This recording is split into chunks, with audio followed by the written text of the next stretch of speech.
انسان کی زندگی میں جو چیزیں اسے بہت زیادہ نقصان دیتی ہیں اور بہت پیچھے چھوڑ دیتی ہیں، دنیاوی معاملات سے لے کر روحانی، اخلاقی، قلبی اور قرب الہی کے معاملات تک کو جو چیزیں نقصان پہنچاتی ہیں، ان میں ایک بڑی چیز غفلت ہے۔ ایک لفظ ہوتا ہے جو ہمیں اکثر سننے کو ملتا ہے کہ آپ کی توجہ نہیں ہے۔ یہ ڈھیر سارے لوگوں کا مطالبہ ہوتا ہے، اہل خانہ بھی مطالبہ کرتے ہیں، کئی موقع پر والدین بھی مطالبہ کرتے ہیں، غرباء بھی مطالبہ کرتے ہیں کہ امیروں کی ہماری طرف توجہ نہیں ہے۔ اور یہ بڑی لازمی سی بات ہے کہ کسی چیز پر جب توجہ رہتی ہے تو وہ چیز بہتر ہو جاتی ہے، اور جب عدم توجہی کا لوگ مظاہرہ کرتے ہیں تو وہ معاملہ خراب ہو جاتا ہے۔ یہ جو عدم توجہ ہے اسی کو غفلت کہتے ہیں، اور جب انسان کے مزاج پر غفلت طاری ہوتی ہے اور غفلت اس پر پوری طرح غلبہ کر لیتی ہے تو پھر اس کی زرخیز زمین کو وہ بنجر کرتی ہے۔ غفلت انسانی دل کے لیے بڑی نقصان دہ چیز ہے اور انتہائی تکلیف اور ضرر کا باعث ہے۔ دلوں پر جو قحط نازل ہوتا ہے، قحط، ویران ہو جاتے ہیں دل، اور جو دلوں پر خشکی نازل ہوتی ہے کہ طبیعتیں خشک ہو جاتی ہیں، یہ غفلت کی وجہ سے ہوتی ہے۔ جو لوگ غافل ہو جاتے ہیں نا، اپنے معاملات کا دھیان نہیں رکھتے، دیکھیں نا، آپ کو کھانا کھاتے بھی غافل نہیں ہونا چاہیے۔ اگر کھانا بھی غیر معتدل کھا لیا جائے تو وہ انسان کی طبیعت کے لیے باعث ضرر بن جاتا ہے، نقصان کا باعث بنتا ہے۔ بات کرتے ہوئے بھی غافل نہیں ہونا چاہیے، کئی دفعہ جملے ایسے نکل جاتے ہیں جو انسان کے لیے پھر شرمندگی کا باعث بنتے ہیں۔ انسان کو غافل ہو کر کوئی کام نہیں کرنا چاہیے، غافل ہو کر، مدہوش اور بے ہوش ہو کر نہیں۔ غفلت دل کو ویران کرتی ہے، طبیعت میں خشکی لاتی ہے۔ غافل کبھی نہ بنے۔ قرآن مجید فرقان حمید نے ارشاد فرمایا کہ اقترب للناس حسابہم، فرمایا لوگوں کے حساب کا وقت قریب آ گیا، وہم فی غفلۃ معرضون، اور وہ ابھی بھی غفلت میں منہ پھیرے ہوئے ہیں۔ ٹائم آ گیا حساب دینے کا، لیکن وہ ابھی بھی غافل ہیں۔ ہمارے جو زیادہ تر نقصان زندگی میں ہوئے ہیں وہ صرف ہماری غفلت کی وجہ سے ہوئے۔ ہم نے چیزوں پر توجہ نہیں دی، چیزیں گڑبڑ ہو گئیں۔ جس آدمی نے پھول لگائے ہوں، پھل لگائے ہوں، کھیتی لگائی ہو، وہ دانہ ڈال کے پانی دے کے فارغ نہیں ہو سکتا، اسے توجہ کرنی پڑتی ہے۔ اور کسی نے کہا تھا مالی جیندے ہون تو پھر بوٹے سوکھدے نہیں۔ اگر موجود ہونا ان کو سینچنے والا، رکھوالی کرنے والا، تو پھر ان کی جڑیں کبھی خشک نہیں ہوا کرتی۔ ہماری جو غفلتیں ہیں یہ بڑی ضرر کا باعث ہیں، نقصان کا باعث، اور مجبوری معاف ہوتی ہے، غفلت معاف نہیں ہوتی۔ اسکول میں پڑھتے تھے، مدرسے میں پڑھتے تھے، تو ایک مجبوری ہو گئی جی، خدا نہ خواستہ گھر میں کوئی پریشانی ہو گئی تو اساتذہ اس پر سزا نہیں دیتے۔ کوئی خوشی کا موقع ہے گھر میں، فیملی میں کسی کی شادی ہے، اساتذہ اس پر سزا نہیں دیتے۔ لیکن اگر کبھی پتہ چلتا تھا نا کہ یہ گھر سے تو آیا تھا لیکن مدرسے نہیں آیا، یہ اسکول نہیں آیا، رستے میں غافل ہو گیا، تو یہ بات خوفناک تھی۔ یہ قابل سزا جرم تھا کہ تو غافل ہو گیا اپنی پڑھائی سے، تو گھر سے آیا اور یہاں نہیں آیا۔ غفلت قابل سزا ہوتی ہے، مجبوری کی معافی ہوتی ہے۔ ہمارا آج کل جو مسئلہ ہے وہ غفلت کا ہے۔ ڈھیر سارے لوگ ہیں، سمجھدار بھی ہیں، سیانے بھی ہیں، معاملہ فہم بھی ہیں، باشعور بھی ہیں، تعلیم کی ڈگریاں بھی رکھتے ہیں، لیکن اگر ان کی زندگیوں کی تکلیفوں کو دیکھا جائے اور بے آباد روح کو دیکھا جائے اور سجدوں سے ان کی دوری کو دیکھا جائے تو ایک ہی بات سمجھ میں آتی ہے کہ پتہ سارا ہے لیکن لے ڈوبی ہے غفلت، توجہ نہیں کی۔ لائق بچہ بھی نالائق ترین زندگی گزارتا ہے، اس لیے کہ اس کے لائق ہونے کے ساتھ ساتھ اس کا توجہ کرنا بھی تو ضروری ہے نا۔ نرے لائق کا کیا فائدہ اگر وہ محنتی نہیں، اگر وہ توجہ ہی نہیں کرتا، اپنا سبق دھیان سے سنتا پڑھتا ہی نہیں، تو جتنا مرضی لائق ہو پیچھے رہ جائے گا۔ اور کئی نالائق ہوتے ہیں، رٹا لگا کے پاس ہوتے ہیں، پر چلو رٹا تو لگاتے ہیں نا، محنت تو کرتے ہیں نا، جد و جہد تو کرتے ہیں۔ کئی نالائق جد و جہد کے باعث آگے گزر جاتے ہیں، اور کوئی اسی چکر میں رہ جاتے ہیں، میں بڑا لائق ہوں، کل پڑھ لوں گا، پرسوں پڑھ لوں گا، ہفتہ تیاری کر کے پاس ہو جاؤں گا۔ اپنی زندگی سے غفلت کا پردہ اٹھائیں، اور غفلت اس کے لیے فیصلہ کرنے کی ضرورت ہوتی ہے، پلاننگ کرنے کی نہیں، فیصلہ کرنے کی ضرورت ہوتی ہے کہ میں نے اب غفلت کرنی۔ ہم نہ جب بھی کوئی پروگرام بناتے ہیں تو منصوبہ بندی شروع کر دیں، منصوبہ بندی نہ کریں، فیصلہ کریں، کہیں کہ میں نے غافل نہیں ہونا۔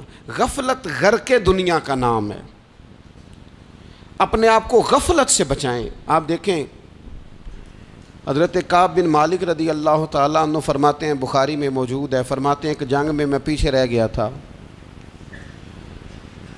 میرا خیال تھا کل چلا جاؤں گا، گھوڑے اور سواریاں میرے پاس تیز ہیں، مضبوط ہیں، پرسوں چلا جاؤں گا، تیزی سے بھاگ کے میں پہنچ جاؤں گا، میں قافلے کے ساتھ شامل ہو جاؤں گا، لیکن بس تھوڑی سستی ہو گئی، ذرا غفلت ہو گئی۔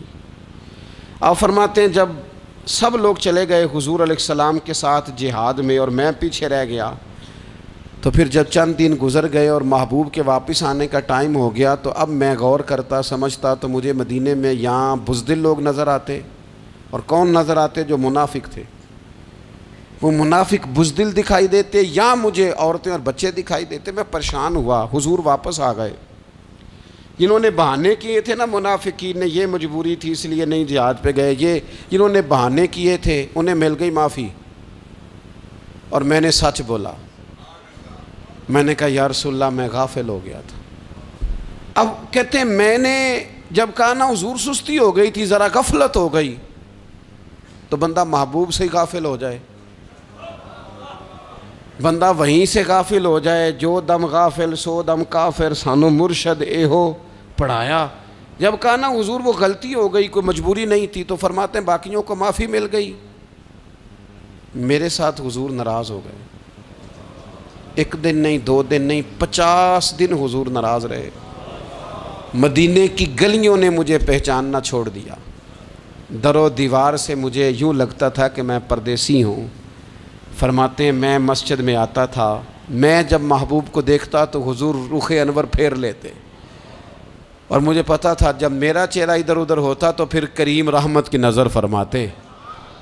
فرماتے ہیں 50 دن مسلسل، پھر مجھے حکم ہوا کہ بیوی بھی بھیج دو، میکے بچے بھی بھیج دو، ننہال یعنی تنہا رہ جاؤ۔ فرماتے ہیں وہ میں نے قید تنہائی کاٹی، لیکن شکر اللہ کا یہ ہے کہ میں سچا تھا، بس ذرا بھول گیا تھا، بس ذرا غفلت ہو گئی تھی۔ تو فرماتے ہیں پھر اللہ تبارک و تعالیٰ نے میرے اوپر فضل یہ فرمایا کہ میری توبہ کا اعلان رب نے قرآن مجید میں فرمایا۔ تو غافل نہ بنے کبھی بھی، ہمارا نہ مسئلہ یہ ہے، اور آپ نے ناراض نہیں ہونا۔ ڈھیر سارے لوگ غافل ہو جاتے ہیں،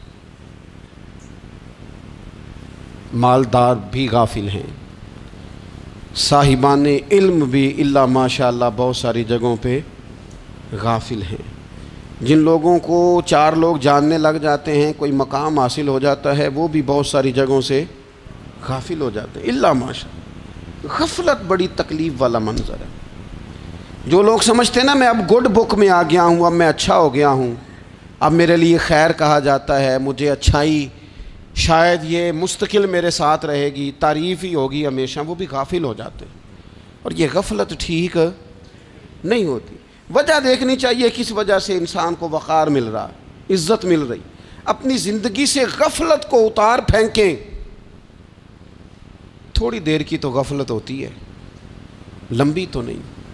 2 منٹ کے لیے صرف اس نے ڈرائیونگ کرتے ہوئے چہرہ موبائل کی طرف کیا تھا، 2 ہی تو منٹ لگے تھے۔ لمحوں نے خطا کی تھی، صدیوں نے سزا پائی۔ لمحوں نے خطا کی تھی، صدیوں نے سزا پائی۔ ایک لمحے کے لیے غافل ہوئے تھے اور صدیاں، نسلیں روتی رہ گئیں پیچھے۔ بچے تڑپتے رہ گئے، اہل خانہ پریشان رہ گئے، ماں باپ ساری زندگی روتے رہے، لیکن یہ 2 منٹ کے لیے یہ غفلت جو ہے یہ بڑی تکلیف والا معاملہ. اپنی زندگی سے غفلت کو اتارنا ہے، غافل نہیں بننا، ہر وقت توجہ اور ساری باتوں پہ توجہ. بعض اوقات لوگ ایک طرف توجہ کر کے ایک طرف سے غافل ہو جاتے ہیں. نہ، توجہ ہمہ پہلو رکھنی ہے. ہمارے ذمے جتنے بھی حقوق ہیں ان سب پر توجہ، ہر چیز کا خیال. ایسا نہ ہو کہ عبادت کرتے رہ جائیں اور حقوق العباد ہم سے چھوٹ جائیں، اور حقوق العباد اتنے زیادہ ادا کریں. ایک صاحب مجھے کہنے لگے ایک دفعہ بڑے وثوق کے ساتھ کہنے لگے جی معاذ اللہ ثم نہیں جی ٹائم ملتا پھر نماز دا کی کریے، روزی کمانا بھی تو عبادت ہے نا. تو میں نے کہا آپ نے عبادت کرنا ایک حصہ قبول کیا ہے، آپ نے کل عبادت نہیں قبول کی. عبادت کل ہے، ہمہ پہلو. ایک حصہ آپ قبول کر کے نکل گئے اور باقی آپ نے چھوڑ دی. تو کسی ایک طرف سے بھی غافل نہیں ہونا. جتنی ذمہ داریاں ہیں، جتنی ڈیوٹیاں ہیں، ان سب کا خیال. اور جو بڑا آدمی ہوتا ہے، بڑا گھر میں بڑا ہو، قبیلے میں بڑا ہو، علاقے میں بڑا ہو، ادارے میں بڑا ہو، کلاس میں بڑا ہو، جو بڑا ہے اس کی تو ساری آنکھیں کھلی ہوئی ہونی چاہیے. ایک ایک پر اس کی نظر ہونی چاہیے کہ میری کہاں ضرورت ہے، کہاں مجھے اشک شوئی کرنی ہے، کس کے ساتھ میں نے کس طرح محبت کا رویہ رکھنا ہے. غافل نہ بنے. اچھا جی اب کیسے پتہ چلے گا کہ ہم غافل ہیں؟ یہ کیسے پتہ چلے گا؟ آپ کسی بندے سے بھی پوچھ لیں حالات کیا ہیں تو کہتا ہے اللہ کا شکر ہے کبھی کسی کا دل نہیں دکھایا، اللہ کا شکر ہے جی زمانہ ہو گیا 5 نمازیں پڑھتا ہوں، اللہ کا شکر ہے جی. کیسے پتہ چلے گا غافل ہیں؟ پہلی علامت ہمارے علماء اور صوفیاء نے غافل بندے کی لکھی ہے. اس آئینے میں نے اور آپ نے اپنا آپ دیکھنا ہے. غافل بندے کی پہلی علامت یہ ہوتی ہے کہ وہ دنیاوی کاموں میں چست ہوتا ہے اور اللہ اور اس کے رسول کی فرما برداری میں سست ہوتا ہے. یعنی نماز کے وقت تو اسے نیند ستاتی ہے، پریشانی ہوتی ہے، لیکن اگر کسی جگہ مال مل رہا ہو، پیسے مل رہے ہوں، وہاں جانا ہو تو پھر اسے کوئی چیز بھی تنگ نہیں کر. دنیاوی کاموں میں چست ہوگا، یعنی ٹی وی کے آگے، موبائل کے آگے وہ گھنٹوں بیٹھا ہوا ہے. اور اگر اسے 25 منٹ قرآن پاک سننا پڑ جائے، اگر اسے 20 منٹ دینی محفل میں بیٹھنا پڑ جائے، اگر اسے کہا جائے کہ تو 20 رکعت نماز نفل ادا کر، دنیاوی کاموں میں چست ہے، دینی کاموں میں، یہ غفلت کی پہلی علامت. پھر ذاتی معاملات پہ پیسہ خرچ کرنا ہو تو ڈھیر سارا ہے، کسی غریب کی مدد کرنی ہو تو. وہ ہمارے ایک دوست ہیں، وہ اکثر کہا کرتے ہیں، وہ کہتے ہیں آج کل کسی سے کہنا فلائی کام میں، دینی کام میں، کسی کی مدد میں کچھ 4 پیسے خرچ کرنے ہیں تو لوگ کہتے ہیں ہاتھ تنگ ہے. ہاں کوئی سستا پلاٹ ملتا ہو نا، اور اگر یہ سمجھ آ جائے کہ وہ مجبور ہے بیچارہ بیچنے والا، تو پھر کہتے ہیں میں 2-3 دوستوں کو پھاڑ لے سن. ذاتی کاموں میں جب بندہ چست ہو اور دینی کاموں میں سست ہو تو مطلب یہ ہے کہ بندہ غافل ہے. پہلی علامت غفلت کی. اور غفلت کی دوسری نشانی یہ ہے کہ انسان گناہ کے کاموں کو معمولی سمجھنے لگ جاتا ہے. یہ غافل بندے کی نشانی ہے. گناہ کو معمولی سمجھتا ہے، چھوٹا سمجھتا ہے. آج کل لوگ کہتے نہیں میں کو اکیلا کر رہا ہوں، ساری دنیا ہی کرتی ہے. اور جناب کیا ہو گیا، اگر یہ غلطی ہو گئی تو بندے سے ہو ہی جاتا ہے. گناہ کو معمولی سمجھنا، چھوٹا سمجھنا اور کہنا پھر کیا ہو گیا ہے، انسان سے غلطی ہو جاتی ہے. آپ دیکھ لیں کہ سینکڑوں بیسیوں گناہوں کا بوجھ ہمارے سروں پہ ہوتا ہے، لیکن کوئی ہمارا دبدبہ ہے، کوئی ہماری گفتگو ہے، کوئی ہمارے جملوں میں خود پسندی ہے، کوئی ریاکاری ہے، کوئی تصنع ہے. یہ غافل بندے کی علامت ہے. نبی اکرم صلی اللہ تعالیٰ علیہ وآلہ وسلم نے فرمایا مومن اپنے گناہوں کو پہاڑ کی طرح سمجھتا ہے. یہ بخاری میں حدیث ہے. مومن پہاڑ کی طرح جانتا ہے اور وہ ڈرتا ہے کہ کہیں وہ پہاڑ اس کے اوپر گر نہ جائے، یعنی کہیں مجھے میرے گناہ کی سزا نہ مل جائے. چھوٹے گناہ کو بھی پہاڑ جانتا ہے، یار مجھ سے غلطی ہو گئی، مجھے ٹھیک کر لینی چاہیے، مجھے معافی لے لینی چاہیے، مجھے توبہ کر لینی چاہیے. مومن اپنے اوپر گناہ کو پہاڑ کی جانب سمجھتا ہے.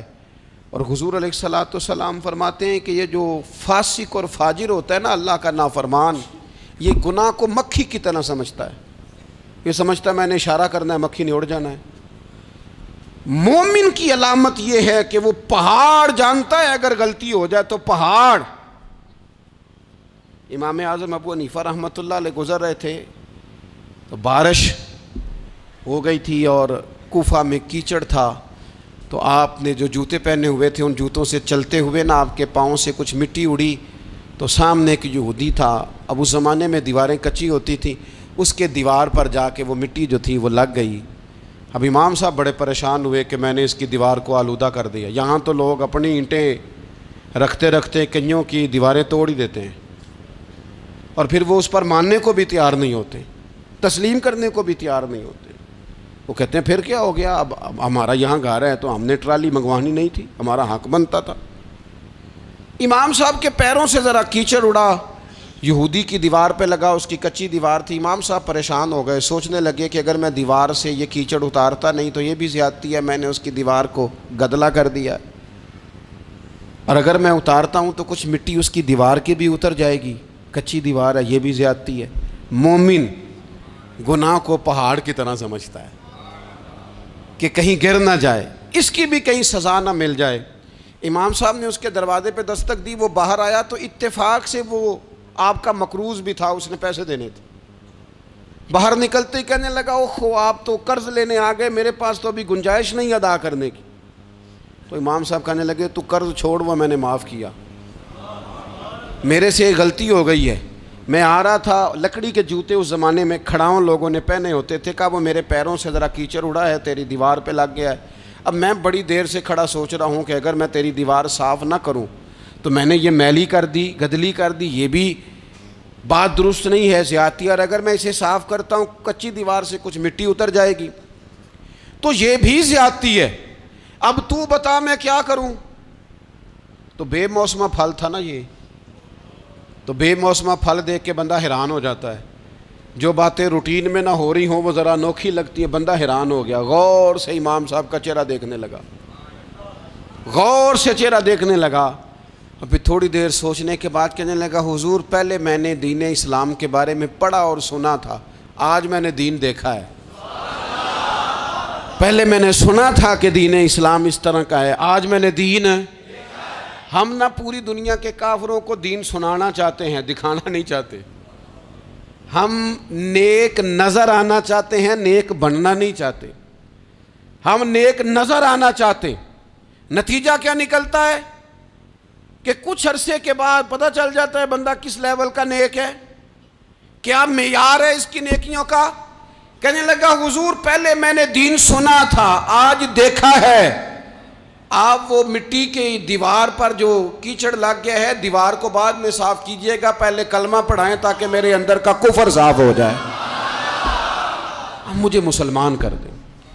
تو غافل آدمی جو ہوتا ہے نا وہ پھر تیسری بات، جب بندہ بہت زیادہ غافل ہو جاتا ہے پھر اعلانیہ گناہ کرنے لگتا ہے۔ ایک گناہ پھر اس کا اظہار گناہ، ایک بندہ حدیث پاک میں آتا ہے ایک بندہ رات کو کوئی غلطی کرتا ہے، اللہ تعالیٰ اس پہ پردہ ڈال دیتا ہے، لیکن وہ سویرے خود لوگوں کو بتاتا پھرتا ہے میں نے یہ کیا، میں نے یہ کیا۔ جب آپ اظہار گناہ کرتے ہیں نا تو سامنے والا بھی دلیر ہوتا ہے، کہتا ہے اس نے کیا میں کر لوں گا تو پھر کیا ہوا۔ ہمارے علماء نے لکھا ہے کسی کی نماز قضا ہو جائے تو کسی کو بتائے نہ، قضا پڑھ ڈالے، اس کا جگہ جگہ ذکر نہ کرے۔ جب آپ کہیں گے نا میری قضا ہو گئی تو آپ کے ساتھ رہنے والا بچہ دوست سمجھے گا یار اس کی قضا ہو گئی ہے تو میری بھی ہو جائے گی تو کیا ہوا۔ گناہ کرنا بھی گناہ ہے اور گناہ کا اظہار بھی گناہ ہے۔ نبی اکرم صلی اللہ تعالیٰ علیہ وآلہ وسلم نے ارشاد فرمایا میری ساری امت کو معافی مل جائے گی سوائے ان لوگوں کے جو اعلانیہ گناہ کرتے ہیں۔ یہ بخاری مسلم دونوں میں حدیث موجود ہے۔ جو اعلانیہ گناہ، جنہوں نے خود ساری دنیا کو گواہ بنا لیا میں نے یہ بھی جرم کیا، یہ بھی کیا، یہ بھی کیا، یہ بھی کیا، خود انہوں نے لوگوں کے، بہت بڑے غافل آدمی کی علامت ہے کہ گناہ کرے اور پھر اوپر سے اعلانیہ گناہ کرے، اتنا بڑا جرم کرے۔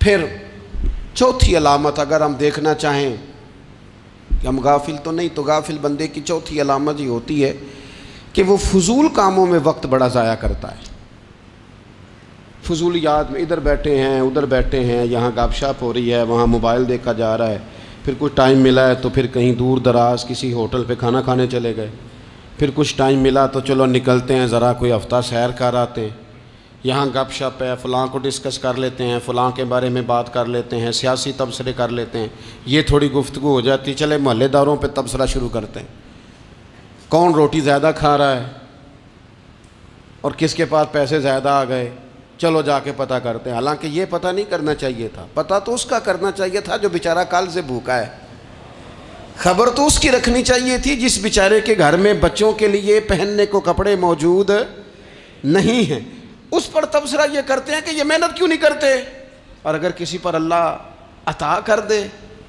پھر حساب ضرور لگاتے ہیں کہ ذرا معلومات کرو یہ اتنی جلدی آگے کیسے نکل گئے۔ غافل بندے کی علامت ہے وقت کا ضائع کرنا اور فضول کاموں میں ضائع کرنا اور بلا وجہ ضائع، اور ایسے سوالات کرنا جن کی ضرورت ہی کوئی نہیں، بالکل ضرورت ہی نہیں، کوئی مطلب ہی نہیں، لیکن ہم لوگ وقت ضائع، یہ غفلت کی علامت، غفلت۔ اللہ والوں کی علامت کیا تھی؟ ایک بات انہوں نے زندگی میں لے لی، سیکھ لی، پھر ساری زندگی اسی پہ گزار دی، ان کا ارادہ تھا نا کشکول سیدھا کیا۔ کچھ لوگ ساری زندگی لیکچر قبول لے کے سن کے پھر بھی سمجھنے کو تیار، یہ غافل دل کی علامت ہے۔ اس لیے نبی پاک صلی اللہ تعالیٰ علیہ وسلم نے فرمایا دو نعمتیں ایسی ہیں جن میں اکثر لوگ غفلت میں ہیں، ایک صحت اور دوسری فراغت۔ لوگ بلا وجہ وقت ضائع کرتے ہیں، اللہ نے صحت دی ہے کسی خیر کے کام میں لگائیں، اگر آپ کے پاس فارغ وقت ہے تو قرآن پاک کو یاد کریں، ترجمہ اور تفسیر سے پڑھیں، محبوب پاک علیہ السلام کی احادیث کو یاد کریں، اللہ والوں کی باتیں سنیں، وقت ملے تو عبادات میں لگائیں، نوافل میں لگائیں، تلاوت میں لگائیں، ذکر اذکار میں لگائیں، اور پھر اللہ مزید توفیق عطا کرے تو کسی کے بھلے میں وقت لگائیں، گلی سے کوئی کانٹا اٹھائیں، کوئی روڑا اٹھائیں، کوئی کسی کی مدد کریں، لیکن یہ غافل ہونے کی علامت ہے کہ اپنے وقت کو ضائع کرنا۔ اور پھر اسی طرح غفلت کی پانچویں علامت یہ ہے کہ اگر بندے کو دنیا سے پورا پیار ہو جائے، یعنی شب قدر میں بھی آ کے کہتا ہے یا اللہ کبھی پیسے دے دینا، شب برات والے دن بھی کہتا ہے کہ مالک اگر کبھی کوئی ایسا سبب لگ جائے نا، یعنی بیت اللہ شریف کے سامنے کھڑے ہو کے بھی اگر اس نے مال ہی مانگنا ہے وہاں بھی اس نے یہی سوال کرنا ہے، حب دنیا اتنی غالب آ جائے تو یہ غافل ہونے کی علامت۔ دنیا ضرورت ہے، مقصد نہیں ہے، دنیا کی حاجت ہے، مقصد نہیں ہے، یہ مقصود نہیں۔ اور جب لوگ فقط دنیا کے مال کو، دولت کو، نبی پاک علیہ السلام نے فرمایا وہ لعنتی ہے جو درہم اور دینار کا بندہ بن گیا ہے، پیسوں کا بندہ بن گیا ہے، مل جائے تو خوش ہوتا ہے، نہ ملے تو تکلیف میں آ جاتا ہے، یہ غافل بندے کی علامت۔ مومن تو وہ ہوتا ہے کہ دولت رزق حلال ضرور کماتا ہے تاکہ کسی کے آگے ہاتھ نہ پھیلانا پڑے، کوشش ضرور کرتا ہے، پر دنیا کو جیب میں جگہ دیتا ہے، دل میں نہیں دیتا، اس کی جگہ جہاں ہے اسے وہاں رکھتا ہے، اسے دل میں جگہ، دل تو ایک ہے، اس میں رب و رسول کو بسائیں گے یا کسی اور کو بسائیں گے؟ تو حب دنیا یہ غافل ہونے کی بہت بڑی علامت ہے۔ پھر اسی طرح جو بندہ رب کریم کو جانتا نہیں نا وہ بھی غافل ہو جاتا ہے۔ ایک تو جو یہ نہیں نہ جانتا کہ رب کریم سزا دے گا، وہ مجھے دیکھ رہا ہے، اسے نہ اونگ آتی ہے نہ نیند آتی ہے، جو اس کی معرفت نہیں رکھتا کہ میرا رب ہر وقت مجھے دیکھ رہا ہے، وہ بھی غافل ہو جاتا ہے۔ جسے پتہ ہونا کہ مجھے دیکھ رہا ہے وہ غافل نہیں ہوتا۔ اور جو یہ سمجھ لیتا ہے نا کہ شاید معاذ اللہ ثم، اس یقین کو پکا نہیں کرتا، وہ غافل ہو جاتا ہے۔ اور ایک جو یہ نہیں نہ جانتا کہ رب مہربان کتنا ہے، وہ بھی غافل ہو جاتا ہے۔ مجھے بتائیے سب سے زیادہ تو بندہ اس کے دروازے پہ جاتا ہے نا جو سب سے زیادہ مہربانی کرنے والا ہو، اس دروازے سے بندہ اٹھتا ہی نہیں۔ تو جس کو یہ یقین ہو جائے نا سب سے زیادہ کرم فرمانے والی ذات اللہ رسول کی ہے، وہ کبھی رب رسول سے غافل نہیں ہوتا۔ وہ کبھی اللہ رسول کا دروازہ چھوڑ کے نہیں جاتا، وہ کبھی کسی اور جگہ جا کے پناہ تلاش نہیں کرتا۔ جسے پتہ چل جائے نا وہ کریم کتنا ہے، مہربان کتنا ہے۔ ملا رومی رحمت اللہ علیہ فرماتے ہیں بہت بڑا مجرم تھا ایک بندہ، بہت بڑا گناہگار تھا، بت کو پوجتا تھا، تھک گیا، ساری رات بت کے سامنے کھڑا تھا، معاذ اللہ یا صنم یا صنم یا صنم کہتے، تھک گیا، نیند آ گئی، اونگ آ گئی۔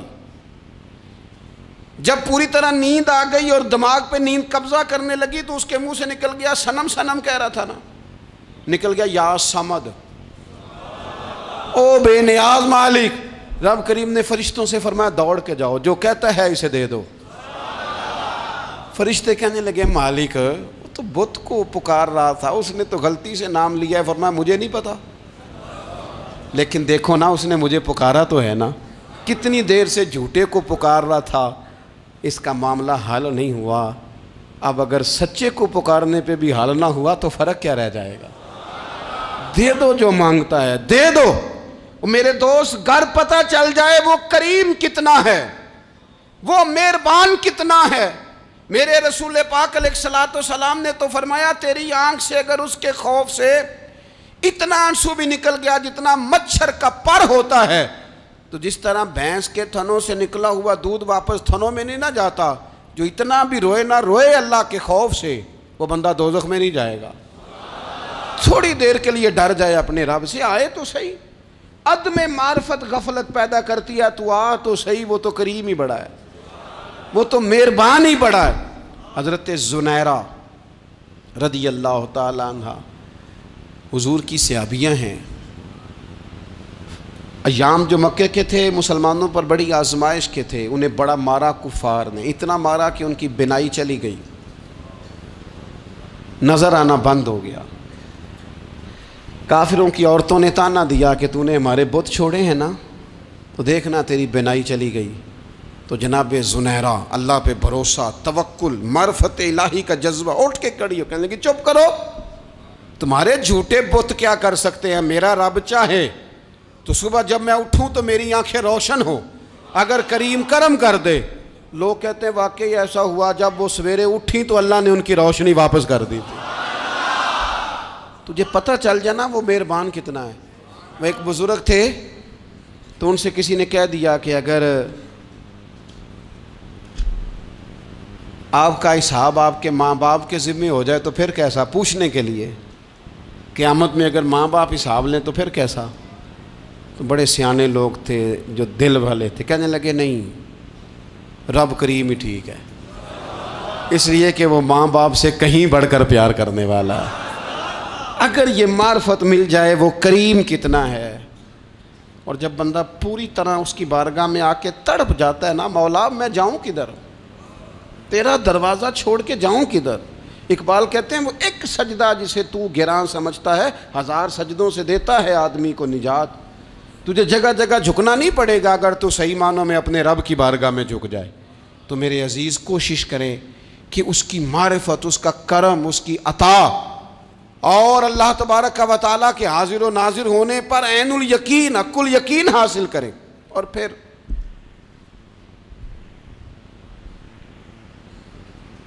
آٹھویں بات یہ ہے کہ غافل لوگوں کی صحبت بھی بندے کو غافل کر دیتی ہے۔ غافلوں کی صحبت میں نہ بیٹھیں، ان کی صحبت میں بیٹھیں جن کے پاس بیٹھنے سے دل میں رب رسول کی محبت پیدا ہوتی ہے۔ غافلوں سے بچیں۔ چنگیاں دے لڑ لگی ساں تے چولی چ پھل پئے، تے جدوں میں پیڑیاں دے سنگ رل گئی تے میرے اگلے بھی ڈول گئے۔ برے آدمی کی صحبت بندے کو غافل کر دیتی۔ غافلوں کی صحبت میں کبھی نہ بیٹھیں، کبھی نہیں۔ غافل آدمی آپ کو غافل کر دے گا۔ میرے نبی پاک علیہ الصلوۃ والسلام نے فرمایا انسان اپنے دوست کے مذہب پر ہوتا ہے۔ یہ بہت بڑے لفظ ہیں۔ فرمایا المرء علی دین خلیلہ، انسان اپنے دوست کے مذہب پر ہوتا ہے۔ تو دیکھ تو نے دوست کس کو بنایا ہے، جو تیرے دوست کا مذہب ہوگا وہی تیرا ہو جائے گا۔ ہم نے دوست بنایا نا غوث پاک جیلانی کو، ہم نے یاری لگائی ہے نا داتا علی اجمیری سے، ہماری نسبت ہے نا معین الدین اجمیری سے، ہمارا تعلق ہے نا بہاؤالدین زکریا ملتانی سے، ہمارا رشتہ ہے نا حضرت مجدد الفسانی سے، ہم ماننے والے ہیں نا اعلیٰ حضرت بریلوی کے، ہمارا تعلق ہے کبھی جماعت علی سے کبھی مہر علی سے، ہمارا ان سے تعلق ہے تو صبح شام ہماری زبان پہ رہتا ہے بالغ العلا بکمالہ کشف الدجی بجمالہ حسنت جمیع خصالہ صلو علیہ وآلہ۔ ان سے تعلق جڑا ہے نا تو کئی دفعہ تنہائیاں تڑپا دیتی ہیں اور تڑپ کے کہتے ہیں آج سکھ متران دی ودھیری ہے، آج سکھ متران دی، سکھ کہتے ہیں اڈیق کو، متر کہتے ہیں محبوب کو، آج سکھ متران دی ودھیری ہے، ایک کیوں دلڑی اداس گھنیری ہے، لوں لوں وچ شوق چنگیری ہے، آج نینا لائیاں کیوں جھڑیاں، سبحان اللہ سبحان اللہ سبحان اللہ۔ پہلے کہتے ہیں سکھ متران دی ودھیری ہے یعنی اداس ہوں، پھر حضور کے جلووں پہ نظر کرتے ہیں، کہتے ہیں سبحان اللہ سبحان اللہ، ماں اجمل کا ماں احسانہ کا ماں اکمالہ کا، اور پھر فوراً کہنے لگے او کتھے مہر علی، او کتھے مہر علی، کتھے مہر علی تے کتھے تیری سنا، اب ایکھو مشتاق اکھیں کتھے جاڑیاں، بلغ العلا بکمال کشف الدجی بے، اور میرے اعلیٰ حضرت کہنے لگے سرور کہوں کہ مالک و مولا کہوں تو، باغ خلیل کا گلے زیبا کہوں تجھے، تیرے تو وصف عیب تناہی سے ہیں بری، حیران ہوں میرے شاہ میں کیا کیا کہوں تجھے۔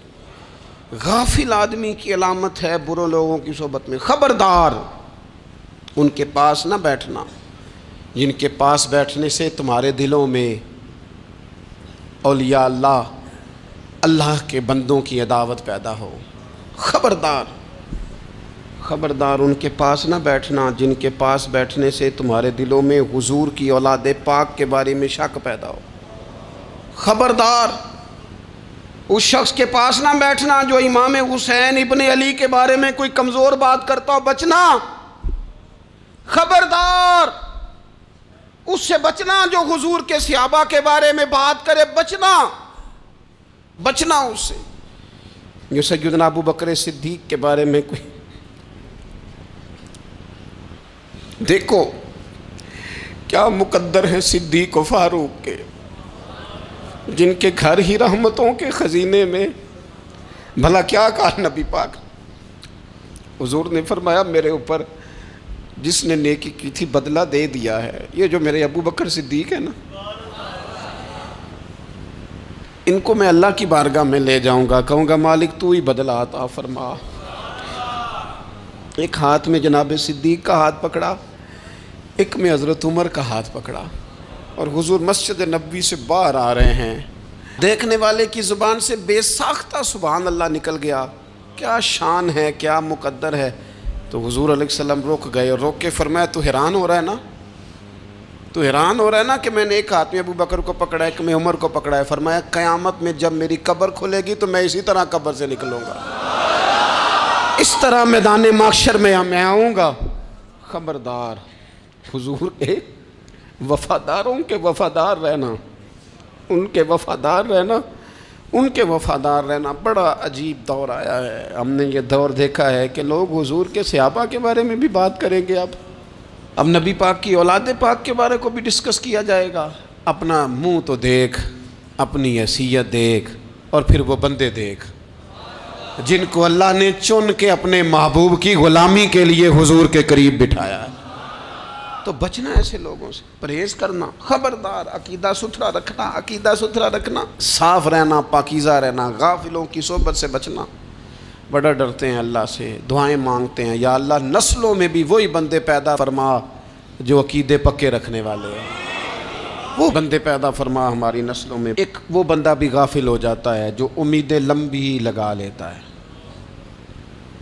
جن کے منصوبوں میں دولت بھی ہوتی ہے، گھر بھی ہوتا ہے، اولاد کا بڑا ہونا بھی ہوتا ہے، پوتے پوتیاں نواسے نواسیاں دیکھنا بھی ہوتا ہے، یہاں بھی گھر وہاں بھی گھر، یہ سیر، یہ سارا کچھ ہوتا ہے، لیکن رب کی بارگاہ میں پیش ہونا جن کے پیش نظر نہیں ہوتا۔ لمبی امیدیں۔ حضرت مولا علی شیر خدا فرمایا کرتے تھے، میں تم پر دو باتوں کا خوف کھاتا ہوں، جو ڈر آتا ہے، ایک یہ کہ تم خواہش کی پیروی کرو گے، جو نفس کی خواہش ہوگی اس کے پیچھے لگ جاؤ گے، اور ایک کہ تم لمبی لمبی امیدیں باندھو گے، اتنے سال جینا ہے، اتنے 100 سال جینا، یہ کرنا ہے وہ کرنا ہے۔ منصوبہ بندی کریں مستقبل کے لیے، وہ بری نہیں، لیکن تیاری رکھیں، تیاری رکھیں، اس بات کا بھی خیال رکھیں کہ اللہ کی بارگاہ میں حاضر ہونا۔ یہ غفلت کی چیزیں ہیں جو بندے کو غافل کر دیتی ہیں۔ جو لوگ اللہ کا ذکر نہیں کرتے وہ بھی غافل ہو جاتے ہیں، اور جو فضول باتیں زیادہ کرتے ہیں نا، ہنستے زیادہ ہیں۔ فَلْيَضْحَكُوا قَلِيلًا وَلْيَبْكُوا كَثِيرًا، قرآن کہتا ہے زیادہ رویا کرو، کم ہنسا کرو۔ نبی پاک علیہ الصلوۃ والسلام سے پوچھا تھا حضرت عقبہ بن عامر نے کہ یا رسول اللہ نجات کس چیز میں ہے؟ تو نبی پاک علیہ الصلوۃ والسلام نے فرمایا ایک تو اپنی زبان قابو میں رکھو، دوسرا فرمایا اپنے گھر میں ٹھہرے رہو، تمہارا گھر تمہارے لیے کافی ہو، فضول نہ نکلو گھر سے، اور تیسرا فرمایا اپنی خطاؤں پہ رویا کرو۔ کثرت کلام اور فضول کلام اور بلا وجہ یہ بندے کو غافل کرتا ہے، دل کو سخت کرتا ہے۔ یہ چند چیزیں ہیں جو انسان کو غفلت میں ڈالتی ہیں۔ اپنے آپ کو ان چیزوں سے بچائیں اور غفلت کو توڑیں۔ آپ کے ذمے، میرے ذمے جو حقوق العباد ہیں ان کا پتہ کریں، جو اللہ رسول کے حقوق ہیں ان کی خبر دیکھیں، ہماری جو ذمہ داریاں ہیں ہم کس طرح انجام دے رہے ہیں اس پر توجہ کریں، اپنے معاملات کو ٹھیک کریں۔ ہم انسان ہیں، کوتاہیاں تو رہ جائیں گی، لیکن جب کوشش کریں گے تو پھر رب تعالیٰ مدد بھی فرمائے گا۔ ایک بات اور کرنی ہے، ایک تو میں نے عرض کیا غفلت کو توڑنا، ایک دوسری بات قرآن مجید کا ایک سبق اور، جب غفلت توڑنی ہے تو پھر لازمی طور پر ایک کام کرنا پڑے گا۔ میں نے یہ عرض کیا تھا کہ پلاننگ نہیں کرنی، فیصلہ کرنا ہے۔ تو فیصلہ کرنا ہے تو کرنا کیا ہے؟ پھر قرآن حکیم نے سورہ بقرہ میں کہا فَاسْتَبِقُوا الْخَيْرَاتِ، یعنی تم نیکیوں کی طرف دوڑو، جلدی جلدی نیکیاں کرو، فٹافٹ، دیر نہ کرو۔ فٹافٹ سے مراد یہ نہیں کہ نیکی جلدی جلدی کر جاؤ، یعنی ٹال مٹول نہ کرو خیر کے کام میں، کل کریں گے پرسوں کریں گے، عمرہ کر رہے ہیں پھر نیکی ہیں، حج کر رہے ہیں پھر نیکی ہیں، بچے بیال ہوں پھر میں نیک ہوں، یہ تھوڑا سا یہ کام ٹال مٹ۔ فاستبقوا الخیرات، نیکیوں کی طرف دوڑو، جلدی کرو، بھاگو۔ نبی پاک صلی اللہ تعالیٰ علیہ وسلم نے فرمایا 5 چیزوں سے پہلے غنیمت جانو۔ حضور علیہ الصلوۃ والسلام فرمانے لگے ایک تو تم جوانی کو نہ بڑھاپا آنے سے پہلے پہلے غنیمت سمجھ لو۔ نبی کریم صلی اللہ تعالیٰ علیہ وآلہ وسلم ارشاد فرمانے لگے کہ اپنی صحت کو غنیمت جان لو بیماری آنے سے پہلے پہلے۔ پھر حضور علیہ الصلوۃ والسلام فرمانے لگے اگر اللہ نے تمہیں مال دیا ہے، وسعت دی ہے، تو نیکی کر لو، خرچ کر لو اللہ کے راستے میں، خدا نہ خواستہ تم پر غریبی آ جائے۔ اور پھر حضور سید عالم صلی اللہ تعالیٰ علیہ وسلم فرمانے لگے اگر تمہیں اللہ نے کچھ فراغت دی ہے، بہت زیادہ مصروف نہیں ہو، تو غنیمت جان لو، جلدی سے نیکی کر لو قبل اس کے کہ تم مشغول ہو جاؤ۔ اور 5ویں بات حضور نے بیان کی، فرمایا زندگی کو غنیمت جانو موت آنے سے پہلے پہلے، جلدی سے نیکی کر لو۔ نیکی کے لیے ساری زندگی منصوبہ بندی نہ کرتے رہو، نیکی کے لیے دیکھو نا، ہماری زندگی میں یہاں دنیا میں رہ کے چند منٹوں میں وہ نیکی کی جا سکتی ہے جو قیامت کے بعد صدیوں کا ہمارا فائدہ کرے گی، صدیوں کا فائدہ کرتے نہیں۔ پلاننگ کر رہے ہیں، منصوبہ بندی کر رہے ہیں، بس تیاری کر رہے ہیں، بس حضرت آپ دعا کر دیں، اللہ تعالیٰ دعائیں بھی قبول فرمانے والا ہے، لیکن جو نیکی نصیب ہوتی ہے اسے جلدی سے کر گزریں، اسے فٹافٹ کریں۔ میں ایک گاؤں میں گیا، اب تو خیر وہ دور نہیں رہا، یہ 10-15 سال 20 سال پہلے نا جو نوجوانوں کی مصروفیات ہوتی تھیں ان میں سے ایک مصروفیت یہ ہوتی تھی کہ گندم لے کے چکی پہ جانا ہے، آٹا پسوا کے لانا ہے۔ یہ ایک بڑی، چونکہ سبھی گھروں کے اندر سال کے لیے گندم سٹاک کر لی جاتی تھی، تو گندم لے کے جانا یہ ایک ڈیوٹی ہوتی تھی۔ ایک نوجوان ایک گاؤں میں، اس کی مجھے تعریف سننے کو ملی، تو ایک بوڑھی اماں کہنے لگی یہ تو بڑا نصیباں والا ہے، سارے دا آٹا پیا لے ہوندا ہے۔ اور آتے جاتے پوچھ لیتا ہے کہ اماں کوئی کہنے لگی میرے بچے باہر ہوتے ہیں، یہ مجھے دوائی بھی لا دیتا ہے شوگر کی، میں مریضہ ہوں. یعنی خیر جتنی ہو سکے جتنی.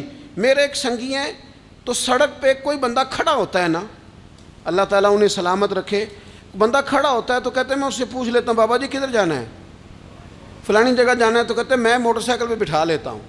بندہ دیکھ کے مجھے سمجھ آ جاتی ہے ضرورت مند ہے، کوئی چور نہیں کوئی ڈاکو نہیں، ضرورت مند ہے. میں اسے منزل تک نیکی جتنی میسر آئے، جس حد تک میسر آئے. کیا کہا ہمارے نبی پاک علیہ السلام نے؟ حضور نے ہم سے فرمایا کچھ نہ ہو سکے تو بات ہی مسکرا کے کر لینا، اس پر ہی اللہ صدقے کا ثواب عطا کر دے.